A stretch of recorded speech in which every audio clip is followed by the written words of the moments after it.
rising increase in accidental killings. Talking about the way we find that some persons are killed. And it's even most disturbing to know that security agents are involved in this. Now, on Sunday, the whole world, so to say, came to watch the video that went viral, talking about the alleged customs officer that allegedly shot a civilian on Lagos, Benin-Lagos Road, somewhere around Ogun State. Now, so many reactions have thrilled that report, and even the customs, had to reply and, react to that. And from the story that we read from the customs, it shows that it's another case of accidental discharge. And also, if you had seen that video, you would have seen that a certain woman, started shouting, crying, and all that. Now, other reports are that that person that was killed, the man that was killed in that report, was not even a passenger. He was a passerby. Some say that he was a passerby. Some say he was a member of the custom. And some even say that he was a friend of the custom that will always come around and, talk to them, play with them in that place. But that isn't what we are looking at today. We are looking at what is really responsible for what seems to be an increase in the way we have incidents of accidental killings by security agencies. Well, to look at all this today, we are so privileged to have Mr. Isaac Asemuta. He's a security expert and, of course, a retired DSP. That's Deputy Superintendent of Police here in Edo State. He has worked here in Edo State and some other parts of the country. So you're welcome to this program this morning on ITV. Thank you very much. Okay. And, happy view. Okay. Now, just to kind of refresh your memory about that incident, let's just see the footage. We took it on our news report some days ago, so let's just watch the footage and so that we can discuss along. Please stay tuned.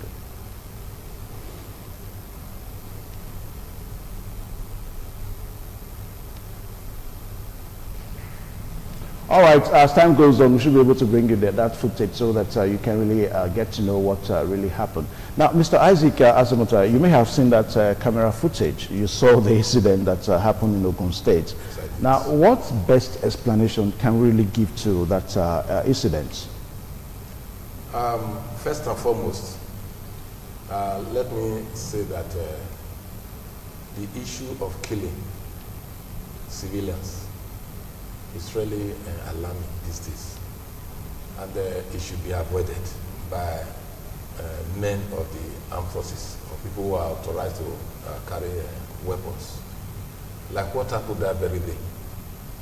It is really unfortunate that the person who shot another person to death did not actually follow the process of ensuring safe handling of weapons. Because if you are a trained weapon handler, you are supposed to know that as soon as you cocked your gun, what comes immediately to your mind and what you should do is to apply your safety cash to avoid accidental discharge. If people are saying accidental discharge, for me, I don't believe there's anything like accidental discharge if you follow the procedure of handling weapons. You understand what I'm saying now? Mm-hmm. Because if you don't cock and you don't have any reason except you are in a battlefield or you are in a situation where your life is being threatened, maybe another person is having a weapon and you feel it will get you down, that is where you now start cocking. Otherwise, it does not take more than a second or 2 seconds to cock your gun and aim at your target. So what is the essence of now somebody cocking down, allowing the ammunition to be in the chamber, waiting for trigger to be pulled? All those things are not necessary. That is where issue of accidental discharge is coming up.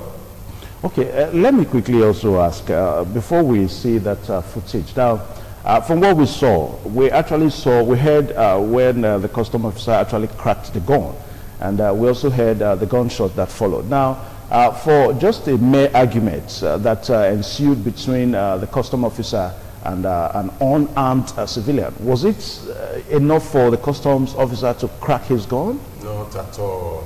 Never, not at all. You see, there is what we call a procedure of firing. in the police, we call it section 237. Okay. That section teaches you when to use your firearm. And when you are supposed to use your firearm, it's when your life is in danger and there's no way you can save your life, or when another person's life is in danger and there's no way you can save that person than, you know, shooting or killing the other person. That is the provision of the law. In that case, in what I viewed that day, honestly speaking, it's not an issue of because somebody's life is involved and the truth has to be told. But what I saw that day, I never saw anything anywhere where the customer officer's life was threatened. Because if he had slapped that man, which by law, okay. Just go on, just go on. Okay. If he had slapped that man, which by law it's not supposed to do, that would have been he would have been at advantage now than he has killed somebody. Even though he has no right to slap somebody. But if he was so provoked to have slapped that man, which was not even, is not provided in the law for him to slap, it would have been better for him than killing somebody now. Okay, as we watch these video clips, I think I want to say that viewers' discretion is advised, so that you just get along. Now, we also read something from the Nigeria Customs, a way to kind of react to that incident. And just like what you said, that it is only when your life is at risk, that's when you crack the code. Now, this is the statement from the Nigerian Customs. The attention of Nigeria Customs Service has been drawn to a disturbing video going viral with conflicting narratives. And while it is painful and totally unnecessary to lose life in anti-smuggling operations, today at Shagamu, that was that day now, Shagamu interchange along Ijebu, they attempt to obstruct lawful performance of duty by passengers of a commercial bus suspected to be carrying bales of used clothing, led to the death of a young man named by Gordon and serious injury of a customs officer, that is ASC1 Destiny Onabombo. And of course, contrary to some narratives, the young man was not a passenger of the bus, but a good citizen who always come to fetch water for customs patrolmen anytime they return to their base. And of course, it also reads that a preliminary finding indicates that it was during the skirmishes and struggle to disarm the officer that the rifle discharged and hit the friend of the customs, that is the Godwin now, the said Godwin, who lost his life. The service is already in touch with the bereaved family. Now, you saw where the customs had to say that it was as a result of, somebody trying to disarm the officer that led to the discharge of that gunshot. Well, that is their own opinion about it. My personal opinion with what I viewed in the footage of that film is that I heard the woman shouting. I'm not trying to point that area where he said the person is somebody that fetches water for them. But I heard the woman shouting that they all came together from this is my brother. They shot him. They came from together from abroad, and they have not done it to just because of he was alleging some that maybe he did accept some money or so. With what I saw there at that time, it is even unfortunate because there was a time they were just talking on that video. If you touch my phone, it will cost your salary. Yeah, my iPhone, or something like that. Then the custom officer, if he's a disciplined officer, it need not to be. In fact, you should know that many civilians, they can talk to you anyhow when you are on your duty. Because you are trained, you don't need to be annoyed. All of a sudden, I saw him step aside and he cocked his rifle. If he was a good weapon handler, as soon as he cocked, the next thing he ought to have done is to apply the safety cash. That is what a professional should do. Okay. So that you will not go and misuse it. And not only that, a professional, I will use this opportunity to advise all civilians. If you get to a roadblock or anywhere, always watch people handling a weapon. If you see they handle their gun like this, and this their index finger is not across the trigger guard. You know, there's the trigger like this, one iron that goes like this. That hand must always be there. Why? The white man taught us to be putting your hand across it, is that you should not go and figure with it. Now, let's get something. You mean as a security man, even if you've discovered that your life is at threat, would you still apply the safety guard? Because what customs is telling us here is that that man's life was at risk. It was a threat. It depends on the way they are saying the risk is saying. If you say somebody, the only place you can open a gun or fire on somebody is when you see somebody is trying to kill you. The question is that, as at the time that man was shot, was it in the position of any weapon? With what I saw, that I didn't see any weapon with the dead man.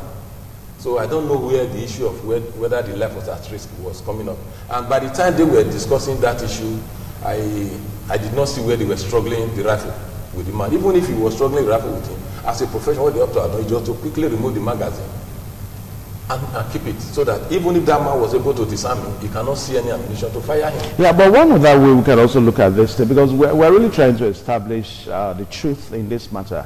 Though we don't have the customs officer here, but subsequently on this program, we should be able to bring them in so that we can have more findings on this. You are just talking as a security expert, and also trying to look at incidents of accidental discharge, what is responsible for it and all that. Of course, you have talked about that a trained security expert should apply the safety guard so that we don't have the accidental discharge.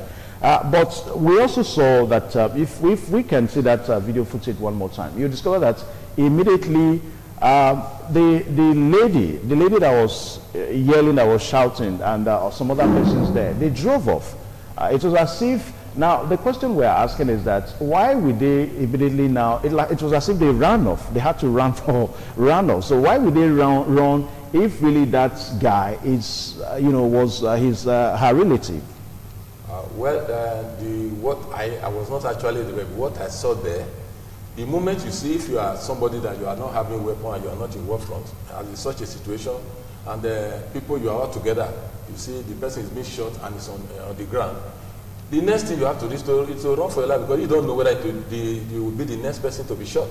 I believe that is the reason why maybe the people, and not only that, anywhere issue of death occurs, people tend to run away because they believe that they will be arrested for but that was after the customs officer was beaten up, and I think at a point we didn't see the gun with him anymore. We saw him on the ground. He was moving up and down on the ground, and he was being beaten up. And after that, the woman that was yelling and some other persons, they left that scene. And I don't know, this video footage was not long enough for us to really know what transpired after that. And again, another thing we also need to look at, the customs has said that that guy, Godwin, that's the deceased guy now, is one guy that comes around that area, that checking point, so to say, and he fetches water for the Nigeria customs. I mean, for a guy that fetches water, do you think he will have to be dressed up like that? At least we saw the footage, the dead man video footage, dressed up in shoes, in jackets, in jeans, trousers.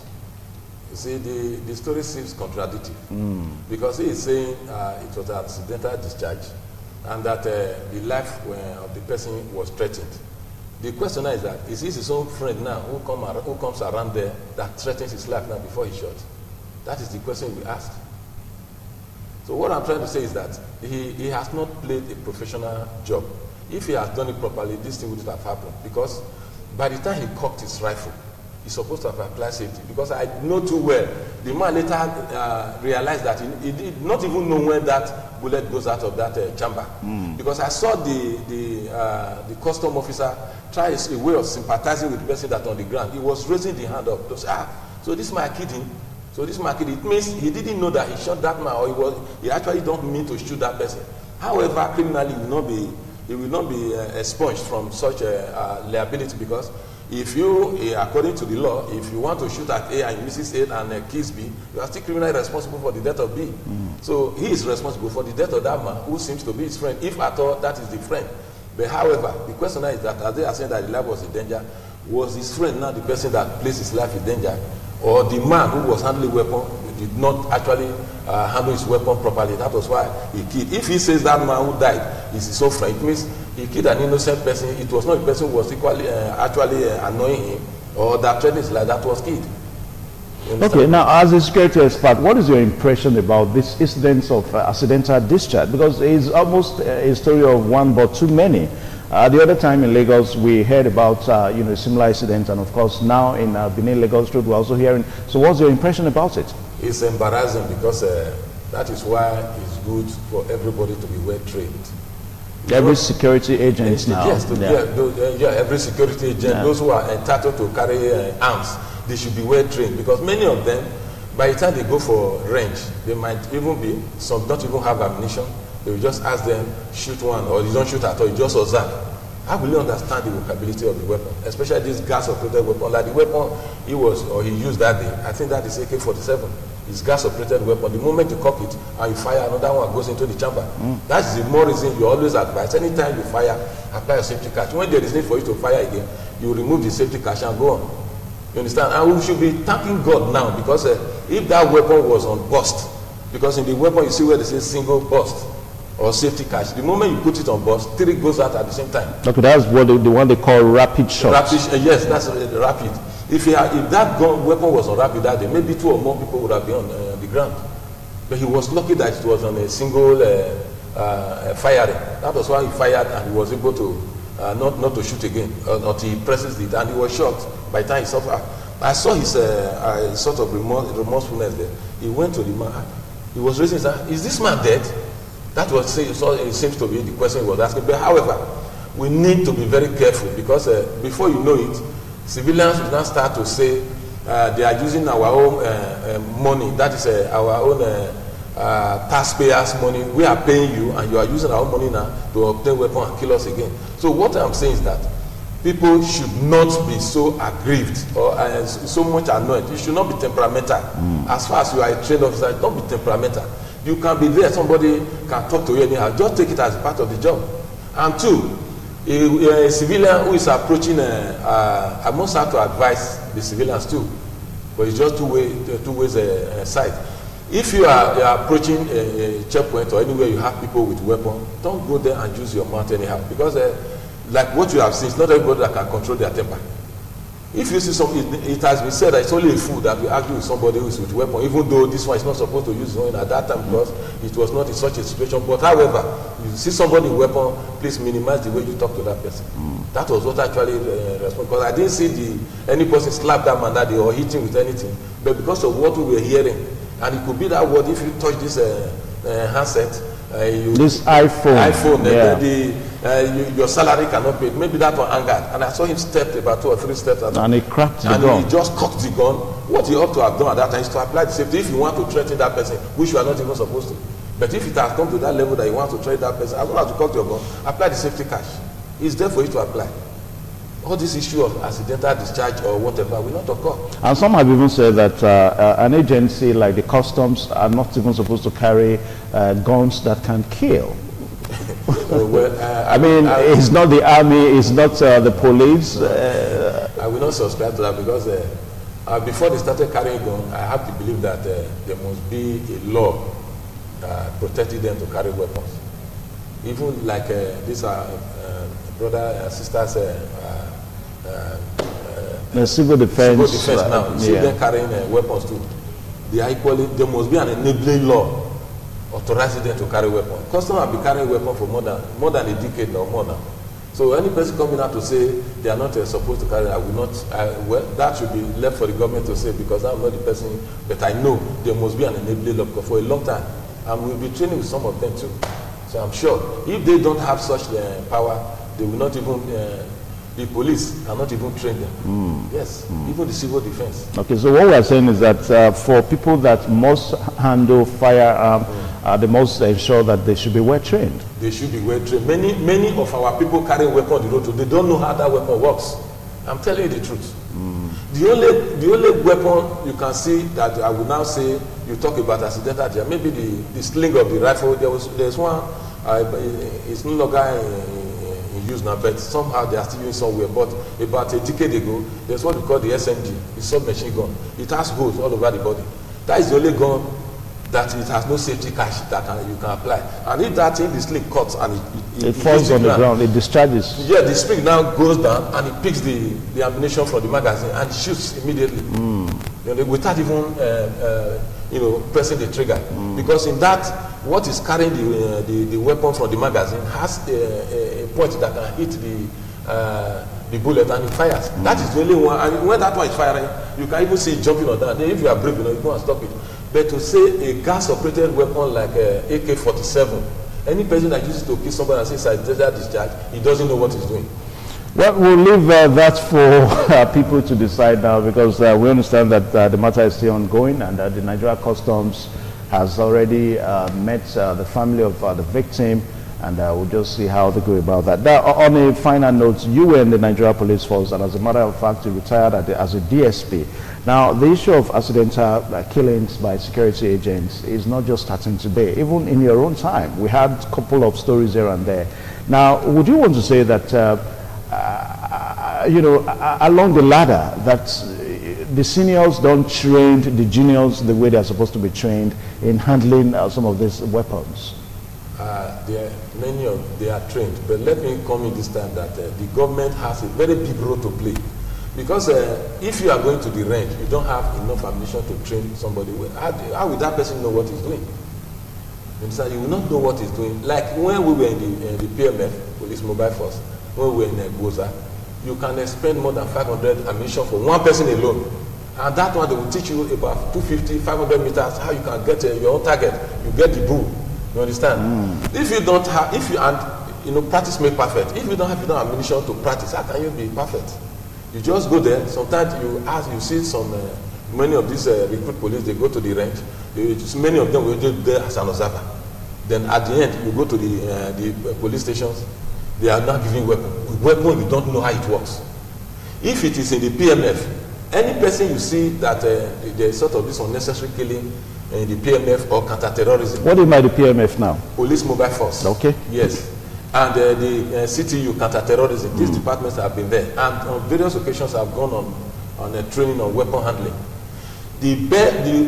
Any man that goes through such a place, you can never hear an issue of accidental discharge or killing person unnecessarily. But do you think other security agencies, they have different aspects in their own outfit, just like the police has? Do you think they have, like the customs? Whether they would have... They have the MPF, just like what you said, and the CPU or whatever. Do they have it? No, you see, the duties of the police and that of the custom are two different things. Okay. The essence of the authority of Nigerian, the government to set up the police mobile force is to ensure that where the conventional police cannot stand the riotous situation, the mobile man has to go there. Then of recent, or not too long ago, but a decade ago, this Department of Counterterrorism came in, where the PMF cannot, because you are in the counterterrorism, in fact you are trying to kill.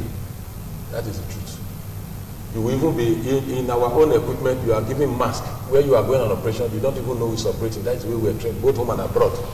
So if you are there, with the weapons you are trained with, there is no way you can make mistake. In that of the custom, they don't have, they are only on one particular duty to make this smuggling. In case, smugglers... But you cannot really speak for them, actually.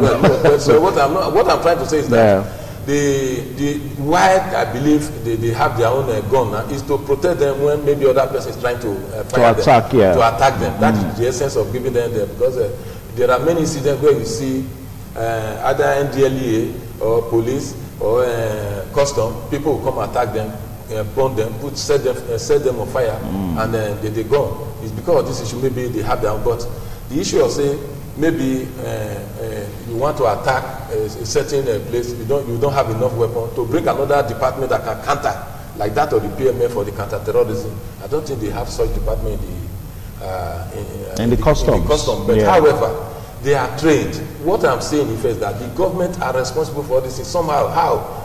If they have enough ammunition to train them so that they become perfect. Because if you are well trained, if you keep this like this finger in about 250 meters away, you ask me to get it, I'll cut it off.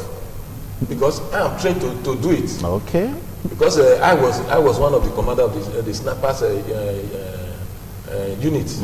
So we were well trained. When we were in various training, they give you will be surprised. So government cannot get all this type of ammunition. You fire more than 1,000 ammunition on different caliber, like the pistols, AK-47 and others. If government don't provide it, how will that person practice to know what he's doing? But in this case, it does not even, the person who fired now does not even require that aspect of it to be well trained, because we are not talking about targets now. Targets now. We are talking about accidental discharge. So where they should concentrate mostly is on weapon handling. The moment you must have any decision to cock, apply your safety immediately, not less than a second. You cock to apply safety. When your life is threatened, remove the safety and fire. When you are done with your firing, you come back to your safety. The essence of not getting to where your enemies are before you start cocking is that maybe you might sell your position out. So if you now know about some meters away your enemies are, then you cocked here, you put it on safety. By the time you get to them, they will not hear you cocking again. You now start getting them, in a surprise way. Because if you go to where they are, you cock your gun, you are now told them you are there, they will kill you first. But whoever aims first is the person that is at advantage. That is the truth. There's no doubt that you have some wealth of experience as it relates to security issues. And so the message we are passing this morning is that government should ensure that security agents are well trained. They are well trained. They should spend more money in training them. Many of those people are not trained. You will be surprised that people carrying guns have not fired once. That is the truth. Any of them hearing me, either in the police also, there are many of them who have not fired this weapon once. And thank God now his soul is even working. There are some of these weapons you see on the road, they are not working. Because if you don't take good care of your gun, the gun cannot take good care of you. All right, Mr. Isaac Asemota, I really want to say a very big thank you for finding time to join us on this program today. And we're going to be seeing more of you as it relates to security issues, and so that we can know how to really handle, that is for the security agents there, so that they can really know how to handle some of these weapons. And we'll just go, just like what I said, subsequently, we are going to try as much as possible to make sure that we get these customs to be part of these discussions, so that they can further tell us more on the findings, the story as it goes on. Because we only read a response from the Nigeria Customs, and if you marry that response to the stories making the rounds, it's kind of quite contradictory. So we should be able to get the Nigeria Customs and also other persons, so that we can actually find the truth about this matter. Mr. Isaac, thank you so much for finding time to join us on this program. You're welcome. Thank you very much. You're welcome. Thank you. All right, take a short pause now and stay tuned.